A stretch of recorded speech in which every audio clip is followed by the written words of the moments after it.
देश में लगाए गए आपातकाल के 51 वर्ष पूर्ण होने पर संविधान हत्या दिवस के रूप में आयोजित कार्यक्रम के तहत मध्य प्रदेश के पूर्व गृह मंत्री नरोत्तम मिश्रा ने प्रेस वार्ता को संबोधित किया। क्या बोरवेल करवाना चाहते हैं और ढूंढ रहे हैं असली न्यूट्रॉन 40 केजी बोरवेल पाइप? तो पाइप पर न्यूट्रॉन का लोगो और 10 साल की गारंटी लिखा हुआ देखकर ही खरीदें। नकली और कमजोर पाइप्स जल्दी टूटते हैं और खराब हो जाते हैं, इसलिए अब चुनिए neutron 40 KG heavy duty borewell pipes, जो हर गहराई और दबाव में रहे मजबूत। इस दौरान उन्होंने वर्ष 1975 पर लगाए गए आपातकाल को भारतीय लोकतंत्र का सबसे काला अध्याय बताते हुए कहा कि उस दौर में संविधान की मूल भावना लोकतांत्रिक संस्थाओं और नागरिक अधिकारों का खुला हनन किया गया था। डॉक्टर मिश्रा ने कहा कि 25 जून 1975 को तत्कालीन सरकार द्वारा लगाए गए आपातकाल ने देश की लोकतांत्रिक व्यवस्था को गहरा आघात पहुंचाया। अभिव्यक्ति की स्वतंत्रता पर प्रतिबंध लगाया गया, विपक्षी नेताओं को जेल में डाला गया और प्रेस की स्वतंत्रता को कुचलने का भी प्रयास किया गया। उन्होंने कहा कि देश की नई पीढ़ी को आपातकाल की सच्चाई से अवगत कराना आवश्यक है ताकि लोकतंत्र की रक्षा के प्रति जागरूकता बनी रहे। पूर्व गृह मंत्री ने कहा कि भारतीय लोकतंत्र अनेक संघर्षों और बलिदानों से मजबूत हुआ है। उन्होंने लोकतंत्र की रक्षा के लिए संघर्ष करने वाले नेताओं और कार्यकर्ताओं को श्रद्धांजलि अर्पित करते हुए कहा कि आपातकाल का इतिहास आने वाली पीढ़ियों के लिए एक चेतावनी है। प्रेस वार्ता में उपस्थित भाजपा पदाधिकारियों और कार्यकर्ताओं ने भी आपातकाल के दौरान लोकतंत्र की रक्षा के लिए संघर्ष करने वाले लोगों को याद किया तथा संविधान और लोकतांत्रिक मूल्यों की रक्षा का संकल्प लिया। आप सभी को प्रणाम करता हूं। आज 25 जून है और आज से 51 साल पहले देश के ऊपर जो इमरजेंसी लगाई गई, मीसा लगाई गई और 1 लाख के लगभग लोग जेलों के अंदर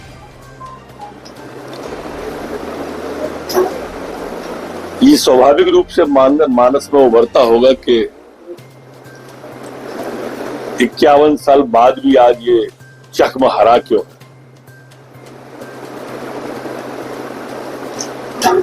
क्योंकि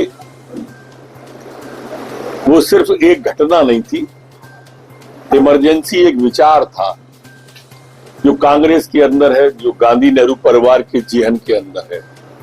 वो तानाशाही का विचार, वो विचार लोकतंत्र की हत्या क्या, वो विचार संविधान से अपने को ऊपर समझने का, वो विचार प्रेस की स्वायत्तता को समाप्त करने का, जो कि उनने किया भी।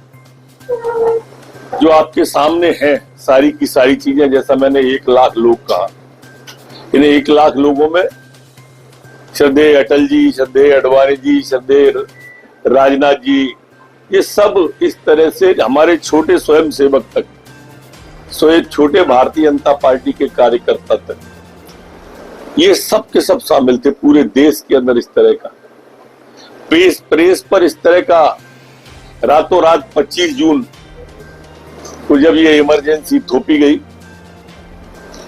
तो अखबारों की बिजलियां काट दी गई कि अखबार छप ही ना पाए। अखबार में काम करने वाले किसी न किसी विचार से जोड़ के उनको गिरफ्तार कर लिया गया। पूरी की पूरी प्रेस की आजादी पर कुठाराघात किया गया।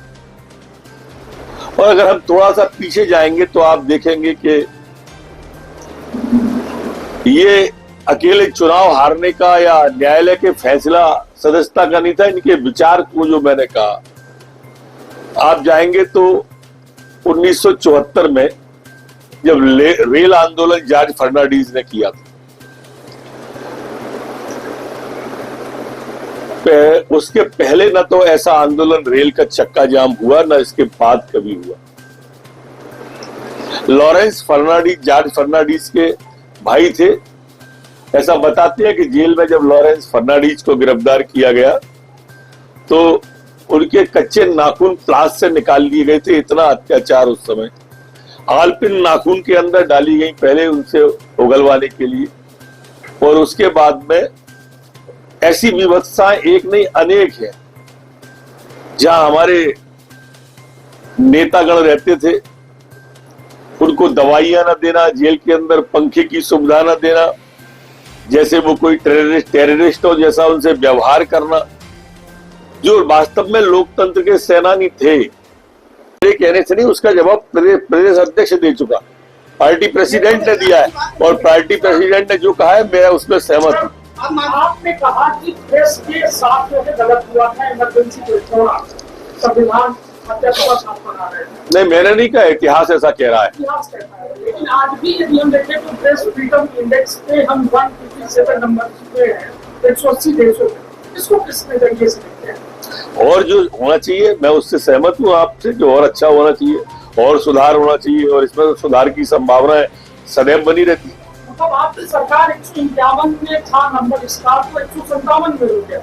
मैंने कहा ना कि अगर सुधार की कहीं संभावना है तो होना चाहिए, मैं सहमत हूँ आपसे। सर, आज आपातकाल के काले अध्याय की चर्चा हो रही है, आपको क्या लगता है कि आपातकाल के दौरान सबसे बड़ी गलती क्या थी कि आपातकाल लगाना पड़ा? और मेरा एक दूसरा प्रश्न है कि आज भले ही आपातकाल जैसी स्थिति न हो, लेकिन लीक पेपर लीक, सड़क दुर्घटनाएं, रेल दुर्घटनाएं होती है, उसका जिम्मेदारी लेने वाला कोई नहीं है। भले ही कितने आंदोलन कर लिए जाए, खाली में कांग्रेस जनता पार्टी भी उभर कर आ रही है, लेकिन जिम्मेदारी लेने वाला कोई नहीं है।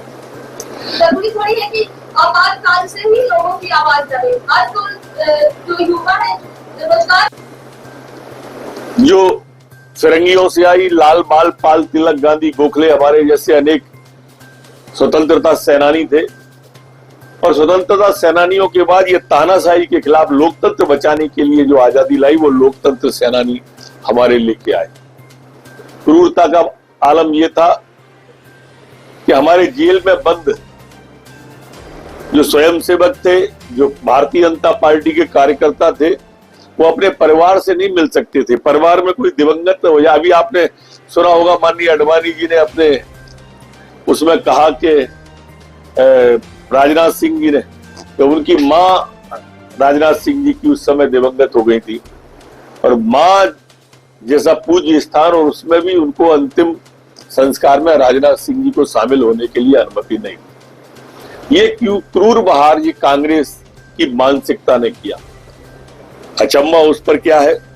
अचंबा ये कि आज जिनने संविधान को कई बार तोड़ा और मरोड़ा, अकेले 31 बार तो इंदिरा जी ने जिस संविधान में संशोधन कर दिए, 16 बार राहुल गांधी जी ने जिस संविधान में संशोधन कर दिए थे, उन्हीं का बेटा आज किताब लिए घूम रहा है संविधान की। ये अचंभे वाली बात। जिनने लोकतंत्र को रौंद दिया, वो आज लोकतंत्र बचाने की मांग करते हैं। जिन्होंने प्रेस को रौंदा, वो आज प्रेस की स्वायत्तता की बात कर रहे हैं। ये एक अचंभे की बात है, और इसलिए स्वाभाविक रूप से आज जो 25 जून है, वो लोकतंत्र सेनानियों का, जिसमें हम जो है उनका प्रणाम भी करते हैं, वंदन भी करते हैं, उनकी जो नहीं रहे उनकी शहादत को नमन भी करते हैं। इन सबके नमन का दिन है, और उसके लिए आज मैं आपके बीच में रीवा में आया हूँ। कांग्रेस भी यही आरोप लगा रही है कि भारतीय जनता पार्टी अपने समय समय पर अपने हित के लिए संविधान में परिवर्तन कर रही है, तो क्या दोनों को हमारे हित के लिए क्या करिए? 370 हटाना भारतीय जनता पार्टी के हित में था या देश के हित में था? ये आपसे करो, सीए देश के हित में या भारतीय जनता पार्टी के हित में? भाई, उनने संविधान की हत्या में मानने कि उन्होंने कुर्सी बचाने के लिए इंदिरा गांधी जी ने इमरजेंसी लगाई, न्यायालय का फैसला उनके खिलाफ आया था। आप ऐसा एक आरोप बताइए ना। भाई 35A अगर हटा रहे हैं हम, लद्दाख को अगर आजाद कर रहे हैं हम, तो ये देश हित में है या व्यक्ति हित में? वो मैंने कहा, जैसा मैं दोबारा दोहराता हूं, कि उन्होंने संविधान से ऊपर परिवार को रखा है। भारतीय जनता पार्टी ने हमेशा संविधान को सर पे रखा है।